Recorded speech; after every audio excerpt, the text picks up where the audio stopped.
nós vamos dar continuidade às nossas exposições na carta de Eclesiastes. Obrigado. E para isso eu quero pedir que vocês mais uma vez abram a Bíblia, a palavra de Deus comigo, dessa vez em Eclesiastes capítulo 3.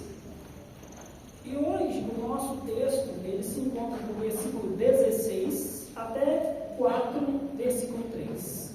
Eclesiastes, de 3:16 a 4, versículo 3. E como tem sido o nosso hábito, eu vou pedir para que vocês me ajudem na leitura da palavra do Senhor, de forma responsiva. Eu vou começar fazendo a leitura do primeiro versículo e vocês leem o seguinte até nós terminarmos toda a leitura. Amém?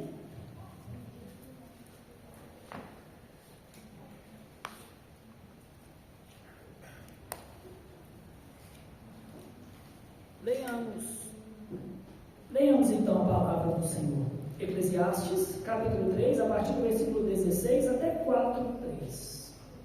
E ainda debaixo do sol, no lugar do juízo, reinava a maldade, e no lugar da justiça, maldade ainda. Então disse comigo: Deus julgará o justo e o perverso, pois há tempo para todo propósito e para toda obra.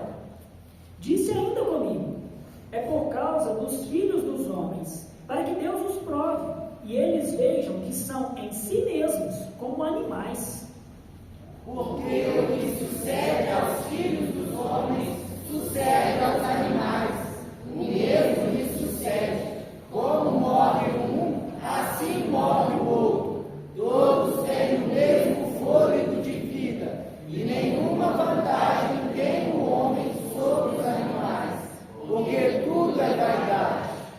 Todos vão para o mesmo lugar, todos procedem do pó, e ao pó tornarão.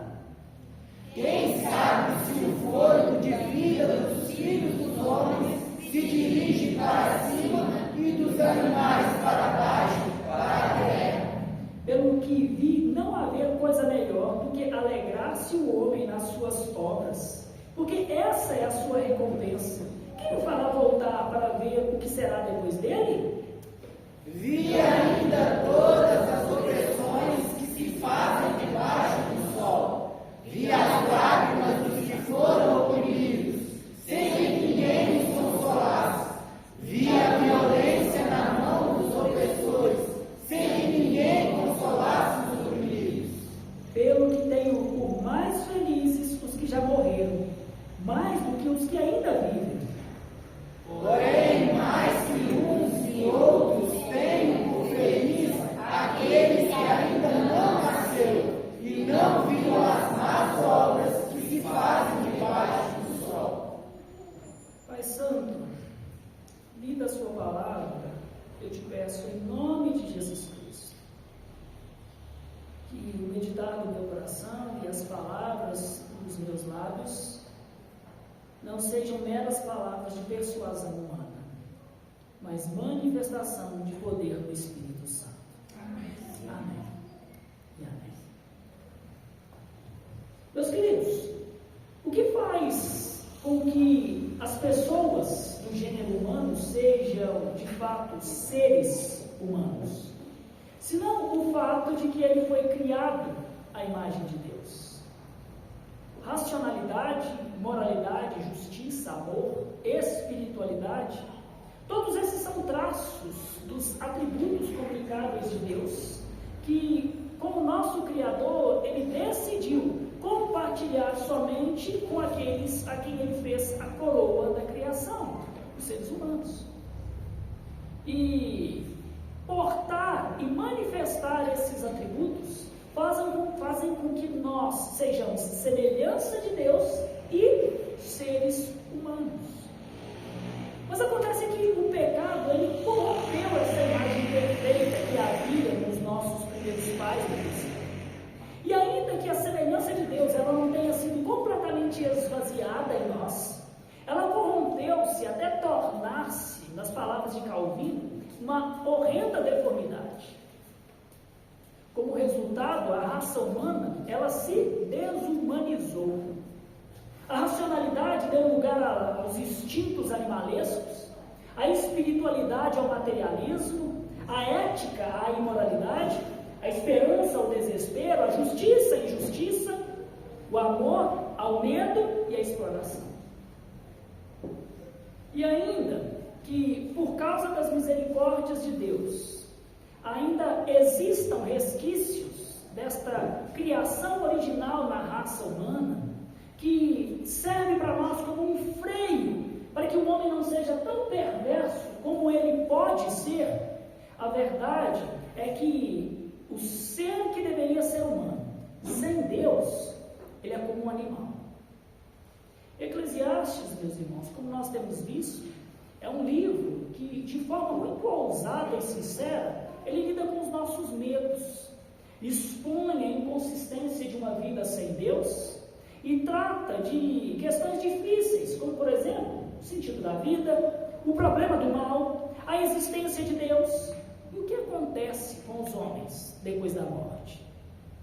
Em nosso texto de hoje, Eclesiastes 3, versículo 16 ao 4:3, o pregador ele vai fazendo algumas observações e algumas reflexões que apontarão algumas características que revelam um claro quadro da desumanização do ser humano sem Deus, que faz com que o homem, que deveria ser humano, viva como um animal. Então, o que eu espero fazer essa noite é mostrar que, porque sem Deus o homem não passa de um animal, nós devemos redescobrir a nossa humanidade em Cristo Jesus. Porque sem Deus, nós somos como animais. Nós precisamos redescobrir a nossa humanidade em Cristo Jesus. Então, para a nossa reflexão, o tema deste sermão será a desumanização do ser humano e o seu resgate. A desumanização do ser humano e o seu resgate. E nós vamos meditar neste tema em 2 pontos. No primeiro, nós vamos ver a desumanização na injustiça. Nós vamos ver como que a maldade do homem para com o seu próximo revela a sua desumanidade. Versículo 16. Vi ainda debaixo do sol que no lugar do juízo reinava a maldade, e no lugar da justiça, maldade ainda. O rei pregador, ele começa esse trecho com uma observação. Eu vi. E onde é que ele está vendo alguma coisa? Debaixo do sol. E essa expressão, como nós já vimos nos sermões passados, que inclusive estão no canal da igreja, se vocês quiserem assistir, fiquem à vontade. Debaixo do sol significa uma vida sem temor a Deus, uma vida fútil, sem sentido, uma vida exclusivamente voltada para si mesmo, para sua autogratificação, sem qualquer gratidão ou respeito a Deus e aos seus caminhos. Mas o que é que o pregador está vendo? 2 coisas. A primeira é a impiedade dos homens nos tribunais. O Correlete, ele vê a injustiça desenfreada que existe no mundo. E, meus queridos, justiça seguramente é um dos anseios mais profundos que existe na alma de cada um de nós. Basta, por exemplo, nós olharmos para as brincadeiras que começam lá na infância, quando de repente grita indignado: ah, peraí, isso aí não é justo. Nós buscamos e ansiamos por justiça. E a injustiça, ela é uma corrupção que entrou na criação original para desumanizar o ser humano e provoca no mundo e nas sociedades sofrimentos e dores em indivíduos, em famílias, em igrejas, em comunidades e em nações inteiras. Não é por acaso, meus irmãos, que a lei de Deus ordenava a Israel para que se opusesse à injustiça. Um exemplo é Levítico 15, ou 19, dos versículos 15 ao 16. Ali está escrito: não farás injustiça no juízo, nem favorecendo o pobre, nem se comprazendo-se ao grande, com justiça julgarás o teu próximo.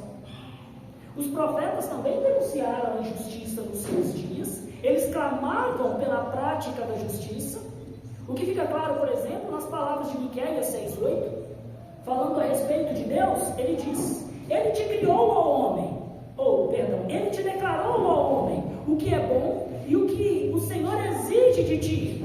E o que Deus exige? Que pratiques a justiça e ames a misericórdia. Mas, meus queridos, para piorar essa situação que o pregador está descrevendo, ele vê que no lugar do juízo reinava a maldade. E para enfatizar, ele repete: no lugar da justiça, maldade ainda. Me responda uma coisa: qual é o lugar no mundo onde todos nós esperamos encontrar justiça? Nos tribunais de justiça. O pregador, ele está nos mostrando que desde os seus dias, o próprio sistema jurídico era completamente corrompido.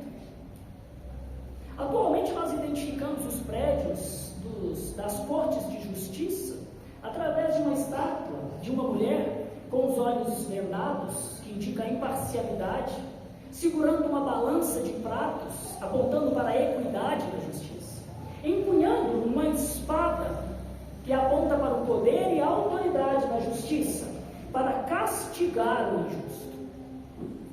Mas hoje, nós descobrimos que esses pratos pendem, e a mulher, ela olha através da venda, antes de ferir as pessoas. Mas nos dias do pregador, assim como já havia sido antes dele, e como é nos nossos dias, a maldade da injustiça estava infiltrada no coração do ser humano. Até os juízes, aqueles responsáveis por exaltar a virtude divina da justiça, uma das marcas distintivas de ser humano, agiam como verdadeiros animais, por instinto, meramente atendendo aos seus desejos egoístas. Eles perderam a humanidade. Como o profeta Isaías nos explica, por suborno, eles justificam o perverso e negam justiça ao justo. Não é verdade que nós costumamos dizer que os dias do passado eram melhores do que os de hoje? Meus irmãos, isso não passa de um erro teológico. As Escrituras nos mostram que, desde a queda, o ser humano, ele tornou-se desumano. E ele já não pode mais viver na prática da justiça para a qual ele foi criado.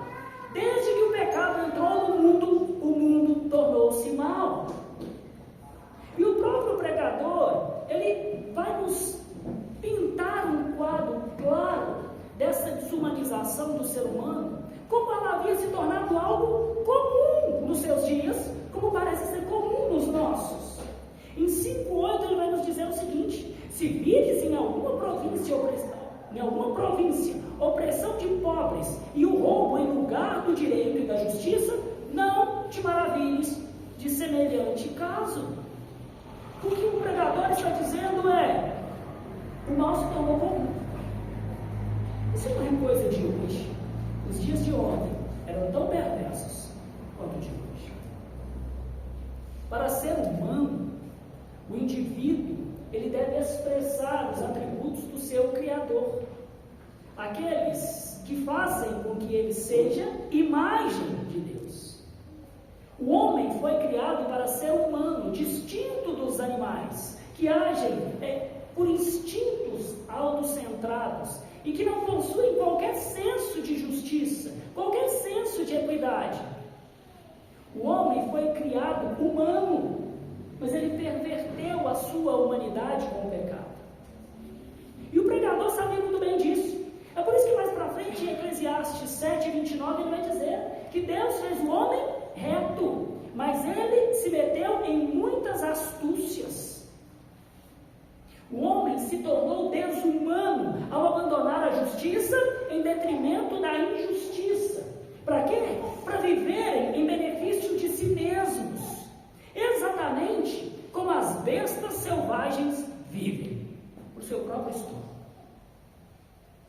Meus irmãos, algo terrivelmente errado acontece quando nós vemos a injustiça no lugar onde deveria existir justiça.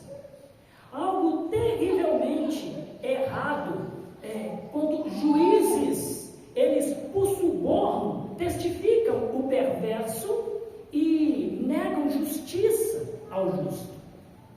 Algo terrivelmente errado está acontecendo quando o ser humano oprime e devora o seu semelhante. E o que está errado nisso? A perda da sua humanidade. É isso que está de errado. A injustiça nos tribunais foi a primeira evidência da desumanização do homem vista pelo pregador naqueles que vivem somente debaixo do sol. Qual é a segunda evidência? A desumanização na injustiça, na opressão. A opressão dos fracos sem ter quem os defenda. Se vocês olharem, ele vai retomar esse tema lá no capítulo 4, a partir do versículo 1. Esse tema da injustiça. Mas se antes ele falou da injustiça dos tribunais, agora ele vai falar da injustiça na vida cotidiana. Ele fala assim, em 4:1, vi ainda todas as opressões que se fazem debaixo do sol, vi as lágrimas dos que foram oprimidos, sem que ninguém os consolasse, vi a violência na mão dos opressores, sem que ninguém consolasse os oprimidos. Dessa forma ele nos mostra que o mundo, na verdade, é composto por dois tipos de pessoas, os oprimidos e os seus opressores. Os opressores são aqueles que têm todas as vantagens do seu lado.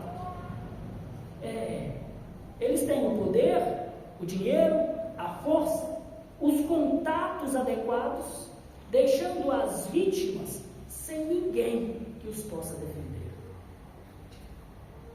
Isso me faz lembrar de um caso que se tornou muito famoso nos Estados Unidos há muitos anos atrás, conhecido como o caso Kitty Genovese. A Kitty, ela foi uma jovem que foi cruelmente atacada por um homem perverso, que fez coisas muito más com ela. E durante o ataque, ela gritou, e muitas pessoas ouviram. E para o nosso espanto, algumas testemunharam o ataque e não fizeram nada. Somente depois que o criminoso foi embora e deixou ela quase morta, é que alguém se dignou a chamar a polícia. As pessoas abandonaram a sua humanidade. Não havia ninguém que defendesse quem estava sendo oprimido. Mas, meus irmãos, quando nós lemos a Bíblia, nós descobrimos que neste conflito entre opressor e oprimido, Deus toma partido. E Ele não está do lado da injustiça. Não, de modo algum. Ele se opõe a ela com todo o seu poder. Nós vemos a Bíblia nos dizendo repetidamente, através dos profetas, essa verdade. Amós pregou contra as pessoas que oprimem os pobres e esmagam os necessitados. Ezequiel advertiu contra a extorsão e o roubo dos estrangeiros. Zacarias fez uma lista das pessoas que provavelmente são mais oprimidas: as viúvas, os órfãos, os estrangeiros, pobres, porque eles não têm quem os defenda. E até contra aqueles que criam leis que aprovam a opressão, o profeta Isaías decretou um ai de Deus contra os que decretam leis injustas, os que escrevem leis de opressão. Meus irmãos, as palavras destes profetas falam sim dos pecados dos seus próprios dias, mas também estão ecoando os pecados que nós encontramos nos nossos dias, na nossa nação. Os mais pobres se tornando cada vez mais pobres, sob a exploração tributária dos supostos pais e defensores dos pobres, que estão ficando cada vez mais ricos. Advogados de ladrões se tornam ministros da Suprema Corte de Justiça como pagamento pelos seus serviços. A corrupção faz com que o sistema de educação torne os filhos da nossa nação cada vez mais ignorantes. Pais abusam de filhos, das suas esposas. Filhos exploram pais ingênuos. Os espertos se aproveitam do crédulo. Quando o pregador, ele contemplou essa desumanização do ser humano e viu o que ela tem provocado neste mundo que ignora a existência do seu Criador, ele desejou que houvesse alguém que pudesse confortar os oprimidos, alguém que pudesse enxugar-lhes as lágrimas. Mas numa cultura onde o homem aprendeu a devorar o seu semelhante, por 2 vezes o pregador lamenta não haver ninguém que pudesse consolá-los. E pior, ele lamenta não haver nada que se possa ser feito debaixo dos céus para curar essa desumanidade. É por isso que, diante dessa opressão, ele chega a 2 conclusões que provocam os nossos sentimentos. Capítulo 2 e versículo 3, capítulo 4, versículo 2 e 3, ele diz assim: pelo que tenho por mais felizes os que já morreram, mais do que os que ainda vivem. Versículo 3: porém mais do que uns e outros tenho por felizes aquele que ainda não nasceu e não viu as más obras que se fazem debaixo do sol. Os mortos, eles pelo menos não precisam contemplar essa bárbara demonstração de impiedade, de impiedosa desumanidade praticada pelos seres que deveriam ser humanos. E os que ainda nem nasceram jamais viram a maldade dos seres humanos. Sendo assim, se a desumanidade corrompeu o sistema jurídico que deveria defender os indefesos, e se não há quem possa defender aqueles que sofrem neste mundo, e se não há nada neste mundo que possa fazer mudar e curar esta situação, como compensa para nós deixarmos então de sermos humanos e vivermos essa impiedade animalesca de um mundo que se esqueceu do seu Criador? Como é que nós devemos reagir diante disso? Como é que a teologia responde ao problema do mal? O autor de Eclesiastes tem uma boa resposta para isso. Depois de fazer a sua observação do que ele viu, ele nos apresenta uma conclusão. Ele nos apresenta uma resposta. Capítulo 3, versículo 17. Então disse comigo: Deus julgará o justo e o perverso, pois há tempo para todo propósito e para toda obra, ou para toda obra. Aqui, o pregador ele está aplicando a questão da injustiça, um princípio que ele já havia nos ensinado em 3:1. Tudo tem o seu tempo determinado e há tempo para todo propósito debaixo do céu. Sendo assim, também existe um tempo determinado para a justiça. Portanto, meus irmãos, ao invés de simplesmente nos desesperarmos e desanimarmos da fé por causa de toda a opressão e impiedade que nós vemos sendo praticada na humanidade, ao invés de nos entregarmos assim ao desânimo e à prática da injustiça, nós podemos e devemos confiar que no fim Deus corrigirá todas as coisas. Essa é a resposta daqueles que creem que existe um Deus reinando nos céus. O ímpio não ficará impune. Deus está lhe vendo. É claro, meus irmãos, que nós não devemos aqui imaginar que o pregador ele estivesse se referindo ao dia do juízo final, quando o Senhor Jesus Cristo voltará no fim dos tempos. A revelação bíblica estava longe de estar concluída nos dias do Correleto, como está concluída nos nossos. Ele simplesmente está dizendo que em seu tempo apropriado, Deus julgará com justiça. E aqui há uma aplicação importante para as nossas vidas. Pratiquem a justiça e confiem em Deus. O fato de que o Senhor julgará todas as coisas um dia não significa que nós não devemos buscar ou praticar a justiça nos nossos dias. O Salmo 37, versículo 3, ensinando aos justificados como eles devem viver neste mundo desumanizado e inimigo de Deus, ele nos exorta dizendo: confia no Senhor e faz o bem, habita na terra e alimenta-te da verdade. E a palavra de Deus é a verdade.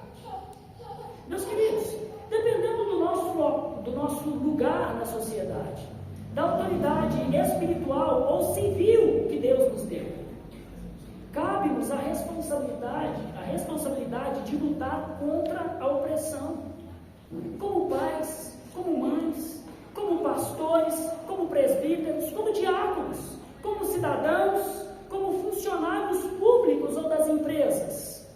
Nós somos chamados a fazer aquilo que é certo e agradável a Deus, dentro das nossas casas, dentro das nossas igrejas, nos locais dos nossos trabalhos e na sociedade, onde quer que nós estejamos. Meus irmãos, por causa da redenção que nós cantamos aqui hoje no início do nosso culto, da redenção que nós temos em Cristo Jesus, todos quantos creem, no momento em que creem, têm a sua humanidade restaurada.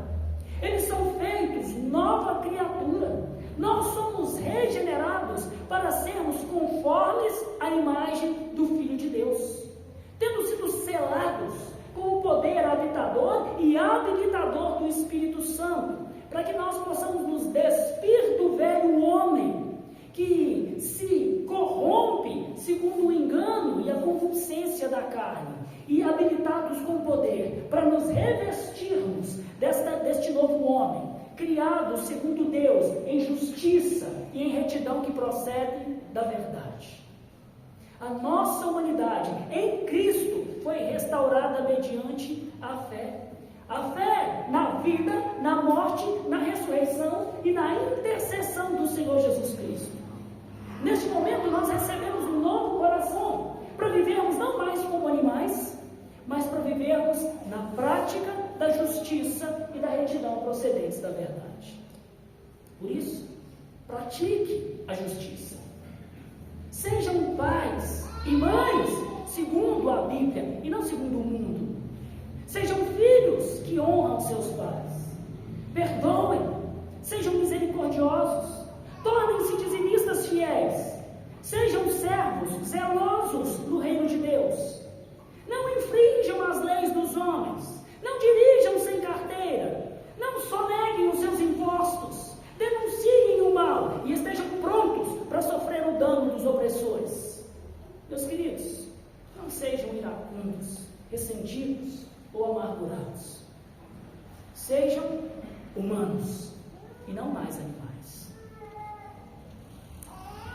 Contudo, nós precisamos estar conscientes de que nem mesmo os nossos maiores esforços conseguirão acabar com a opressão nesse mundo.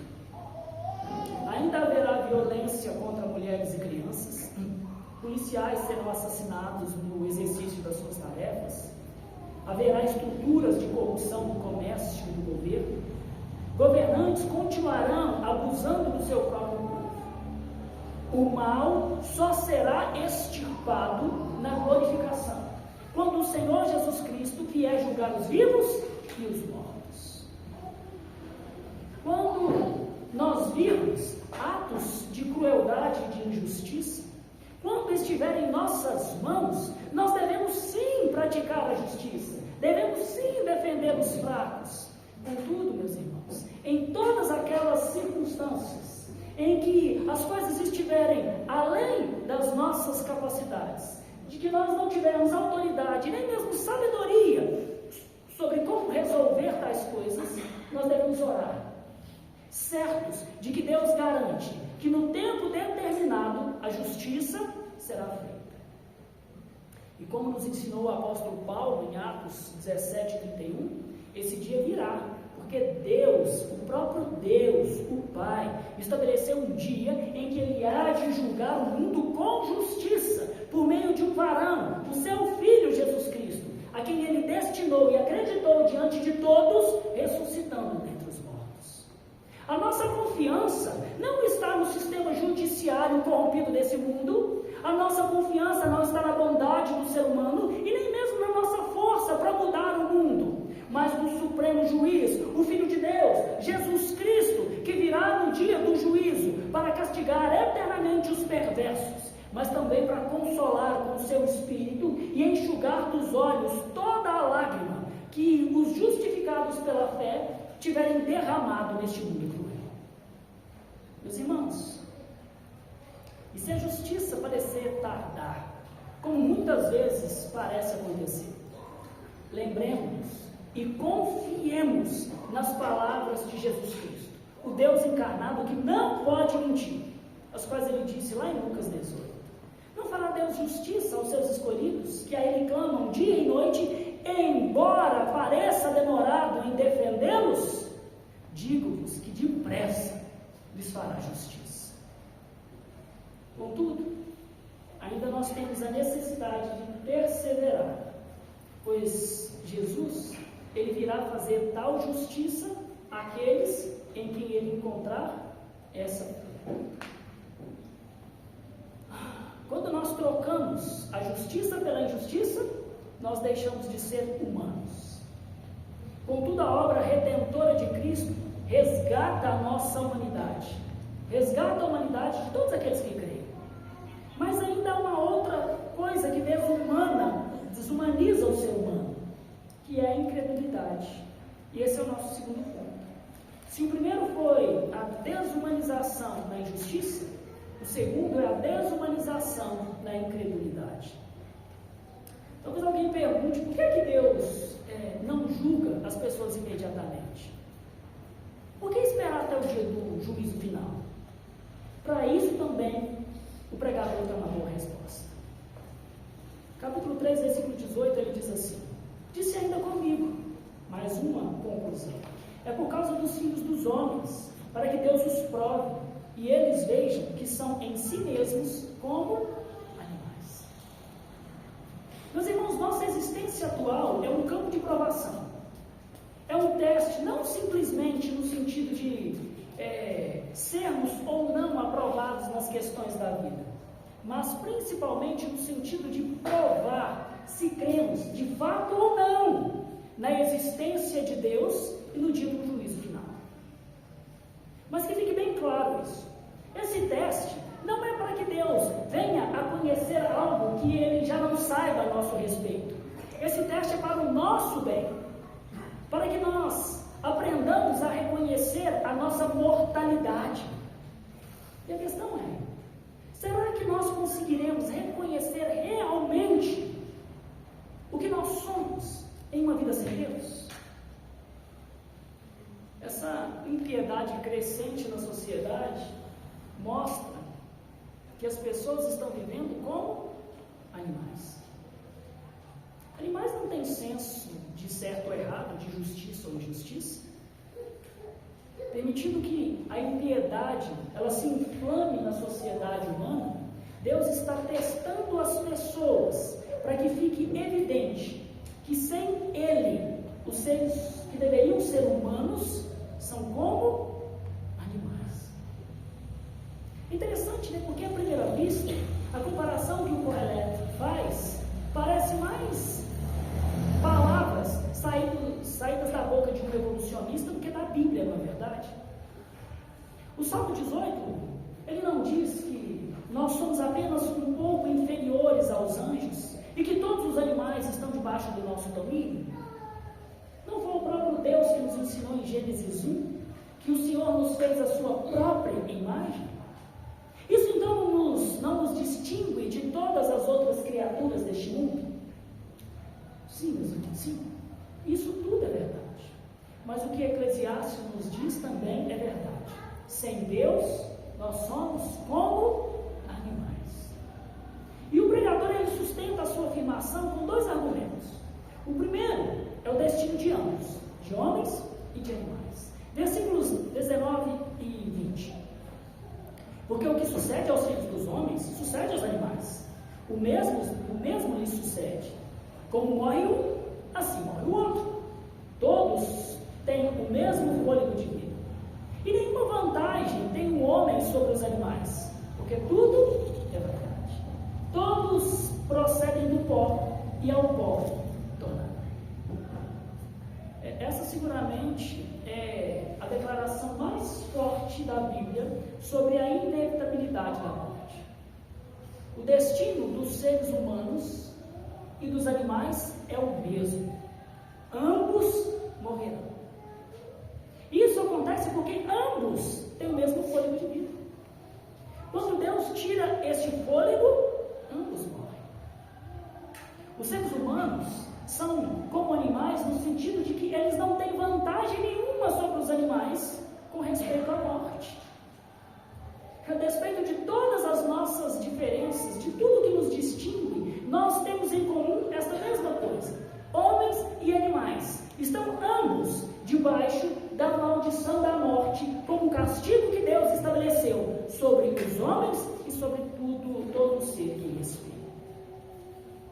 Como os animais, nós somos criaturas vivas, que um dia respirarão pela última vez, e que cairão em terra, e então voltarão ao pó, exatamente como Deus disse que seria quando Ele amaldiçoou toda a criação por causa do pecado de Adão e Eva, na qualidade de governador deste mundo e de representante de toda a raça humana.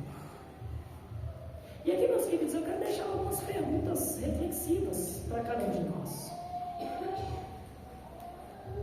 Como você responde à certeza da sua morte?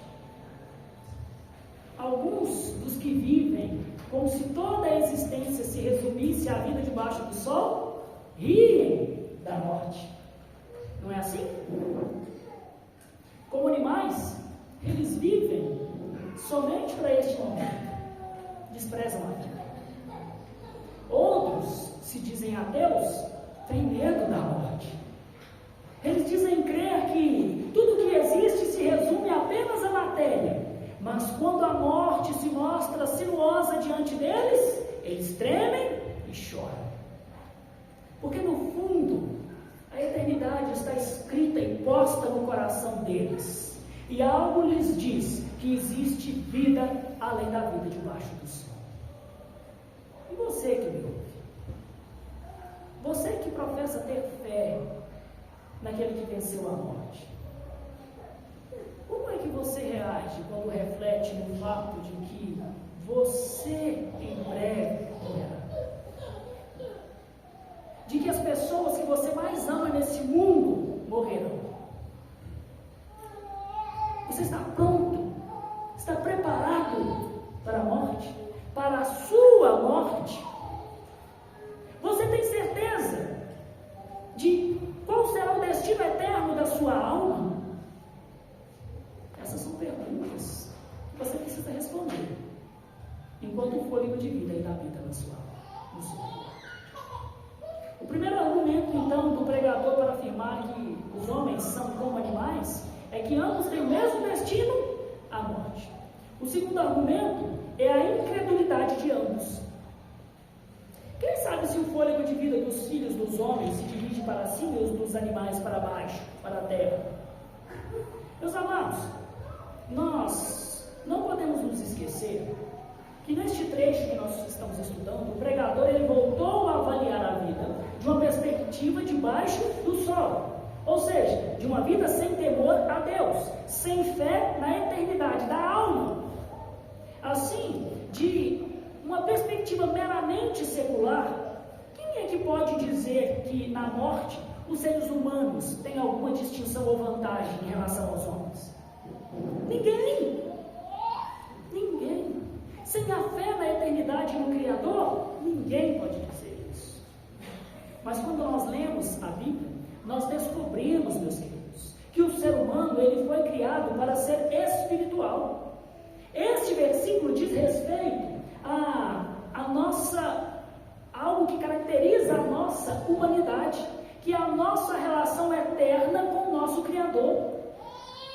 Quando o homem perde a fé na existência de um Criador, ele se torna exatamente como um animal, vivendo somente pelo agora, se esforçando para abocanhar o máximo que a sua boca consegue engolir. Porque tudo o que existe é agora, e logo ele deixará de existir. Por quê? Porque Porque os animais não creem na eternidade da alma. E muitos seres humanos são assim. Alguns estudiosos, eles duvidam que os crentes do Antigo Testamento acreditassem na vida após a morte. Mas a simples indagação deste versículo prova que eles criam nisso. E o pai do pregador de Salomão, o rei Davi, que seguramente ensinou a sua fé para o seu filho, deixa muito claro que ele, o rei Davi, cria na vida após a morte quando ele escreve o Salmo 49:15. Ele diz: Deus remirá a minha alma da morte, pois ele me tomará para si. Mas o incrédulo, ele não pode dizer isso. Por causa do pecado, ele perdeu a fé na eternidade, vivendo como um animal. Por isso, é muito natural que o incrédulo, e mesmo alguns que professam a fé, mas vivem nesse mundo, como se o juízo final, como se a ira vindoura, como se o reino eterno e as suas recompensas não existissem, no impulso de conquistar aqui e agora, eles concluem que o melhor que eles podem fazer é mergulhar no trabalho. E foi exatamente isso que o rei pregador observou ao olhar para aqueles que vivem somente debaixo do sol. Versículo 22. Pelo que vi, não haver coisa melhor do que alegrar-se o homem nas suas obras, porque essa é a sua recompensa. Meus amados, é verdade que todos nós precisamos trabalhar para ganhar a vida. E esse é um negócio tão sério que a Bíblia vai nos dizer que se alguém não quer trabalhar, também não coma. Quem se recusa a trabalhar tem que passar fome. É isso que a Bíblia nos ensina. Para aqueles então que olham para a morte como o fim de tudo que há, de toda a existência, o melhor que eles têm a fazer é serem produtivos agora. Exatamente como os animais que instintivamente comem e se reproduzem, porque eles sabem que logo deixarão de existir. Aqui o pregador, ele está sendo cínico, ele está sendo sarcástico com aqueles que são incrédulos, com aqueles que nos seus dias vivem somente debaixo do sol, sem a certeza da vida eterna. Tudo o que resta ao homem é viver uma vida de escravidão aos deleites transitórios dessa vida que não podem satisfazer a nossa alma. Meus irmãos, aqueles que duvidam da vida após a morte estão sempre céticos, se perguntando exatamente o que está no final do versículo 22. Quem o fará, ou quem me fará voltar para ver o que será depois dele? Quem me fará voltar para ver se existe vida depois da minha morte? O ser desumanizado, aquele que se recusa a crer no Criador e no mundo espiritual, ele carrega consigo sempre uma dúvida amarga. Quem nessa vida pode me dar a certeza de que eu voltarei a viver depois da minha morte física? Mas esse não era mais o caso do Correlétrico. Como nós vimos no sermão passado, o pregador crê no Deus que governa nos céus. E isso ficará muito claro quando nós chegarmos ao final deste livro, lá em 12:7, onde o pregador, ele declara a sua fé na vida após a morte física, dizendo que nós devemos temer a Deus antes que o pó volte à terra como era, e o Espírito volte a Deus que o deu. Meus amados, para a alegria dos crentes no Senhor Jesus Cristo, para a esperança daqueles, e talvez haja alguns do nosso meio nessa noite, que ainda vivem como animais, e para o terror dos incrédulos, o Novo Testamento confirma a esperança do pregador e nos ensina que o espírito do homem sim sobrevive à morte. Na morte do seu amigo Lázaro, o Senhor Jesus Cristo consolou Maria dizendo: eu sou a ressurreição e a vida. Quem crê em mim, ainda que morra, viverá. Mais tarde o Senhor disse aos seus discípulos: quando eu for e vos preparar lugar, eu voltarei e vos receberei para mim mesmo, para que onde eu estou, estejais vós também. Amém. No lugar a Bíblia vai nos dizer: bendito Deus e Pai do nosso Senhor Jesus Cristo, que tendo com poder ressuscitado seu Filho dentre os mortos, nos tem abençoado com toda sorte de bênção espiritual, bênçãos do Espírito nas regiões celestiais em Cristo. A nossa alma viverá. Quando nós cremos assim, nós deixamos de ser animais. E a abundante graça de Deus convida a todos os seres desumanizados a crerem no poderoso Evangelho de Cristo Jesus, onde Ele promete resgatar a humanidade de cada um de nós. Meus amados, o que faz do homem um ser humano? Viver conforme a imagem do seu Criador, expressando os atributos de racionalidade, justiça e espiritualidade. Mas é verdade que o pecado corrompeu esses atributos em nós. E quanto menos a justiça e a fé se manifestam no homem, menos humano ele é, e mais animal ele se torna. Como a humanidade, que deveria ser humana, pode ser resgatada? Respondendo às perguntas que o pregador faz neste nosso texto, com as respostas que Deus nos dá no poderoso Evangelho do seu Filho Jesus Cristo. O pregador pergunta: quem sabe se o fôlego de vida dos filhos dos homens se dirige para cima e o dos animais para baixo?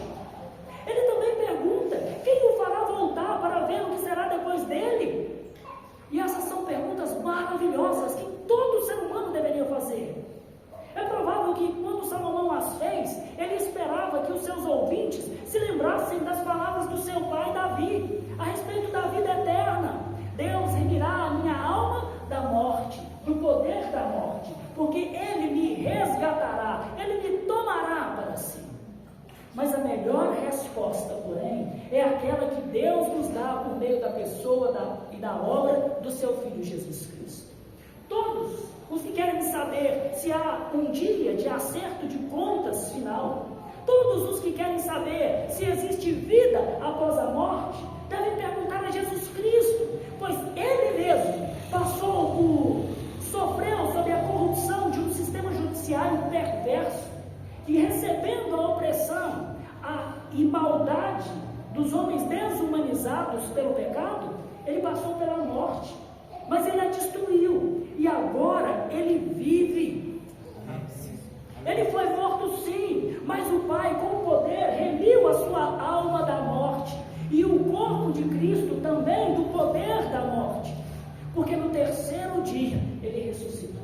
E não só o seu espírito, alma e corpo do Senhor Jesus Cristo subiram glorificados à destra do Pai, como um dia acontecerá com todos nós, os que cremos. Aleluia, glória a Deus. Por isso, meus amados, todos quantos que reconhecem que o pecado fez dos homens como animais, separados de Deus, injustos e incrédulos, condenados à eterna perdição, visto que todos pecaram e que o salário, a recompensa do pecado é a morte física e eterna. Todos os que reconhecem isso, mas que também creem em Cristo, na sua vida, na sua morte, na sua ressurreição, que nele há o resgate da nossa humanidade. Todos os que creem nele obterão superior ressurreição. Porque o Senhor Jesus Cristo foi para o céu preparar-nos lugar, meus irmãos. Nós temos a nossa humanidade restaurada, para que nós possamos crer que nós também iremos estar com Ele pelos séculos dos séculos. Afinal de contas, como o apóstolo Paulo nos explica em 2 Timóteo 1,10, Jesus não só destruiu a morte, como também trouxe à luz a vida e a imortalidade, mediante o seu Evangelho. Você pode crer assim? Você já reivindicou para si essa promessa de que pela fé na vida, morte e ressurreição de Cristo, a sua humanidade é resgatada de modo que, quando você cair no pó da morte, você ressuscitará em glória juntamente com Ele? Se você creu, então você tem o consolo de saber que, apesar das reminiscências humano. Em Cristo, Deus te regenerou pela palavra da verdade, para que você seja conforme a imagem do seu Filho, agora e na glorificação. Você ressuscitará, e pela graça, você já pode regozijar-se na restauração da sua humanidade, enquanto você espera pelo dia determinado do julgamento. Mas se você ainda não fez tal reivindicação, você está esperando? Lembre-se que a palavra nos ensina que aos homens está ordenado morrerem uma só vez, vindo depois disso o juízo. Não espere a morte. Se você morrer hoje em seu estado sem Deus, o seu destino eterno é o sofrimento, juntamente com todos aqueles que insistiram em viver como animais deste mundo, ignorando a justiça de Deus manifesta na cruz do Calvário e sem fé na obra redentiva do seu Filho, que regenera e resgata a humanidade daqueles que creem. Por isso, meus irmãos, não ignorem isso. Eis agora o tempo oportuno para o resgate da sua humanidade. Eis agora o dia para a sua salvação. Você pode crer nisso? Amém. Creia, e você será salvo. Assim, meus irmãos, porque sem Deus, o ser humano é como um animal. Olhemos para Cristo, creiamos nele, para que a nossa humanidade seja resgatada pelo poder do Senhor Jesus. Que o Senhor nos abençoe.